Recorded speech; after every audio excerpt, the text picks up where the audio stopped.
تو کس طرح پڑھتا ہے؟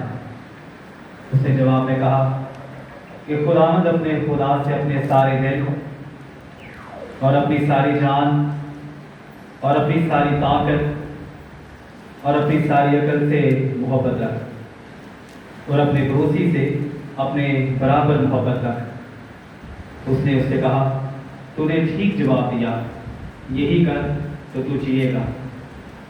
مگر اس نے اپنے تئیں راست باز ٹھہرانے کی غرض سے یسوع سے پوچھا پھر میرا پڑوسی کون ہے؟ اس نے جواب میں کہا ایک آدمی یروشلم سے یرو کی طرف جا رہا تھا کہ ڈاکوؤں میں گھر گیا۔ انہوں نے اس کے کپڑے اتار لیے اور مارا اور انتوا چھوڑ کر چلے گئے۔ ایک فاقد ایک کاہن اسی راہ سے جا رہا تھا اور اسے دیکھ کر کترا کر چلا گیا۔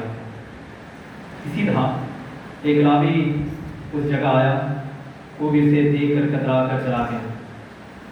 لیکن ایک صافی سفر کرتے کرتے وہاں آ نکلا اور اسے دیکھ کر اس نے ترس کھایا اور اس کے پاس آ کر اس کے زخموں کو تیل اور مے لگا کر باندھا اور اپنے جانور پر سوار کر کے سرائے میں لے گیا اور اس کی خبر گیری کی۔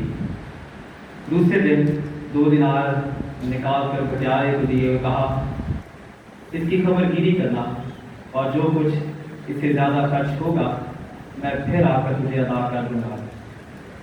ان تینوں میں سے اس شخص کا جو ڈاکوؤں میں گھر گیا تھا تیری دانش میں کون پڑوسی ٹھہرا؟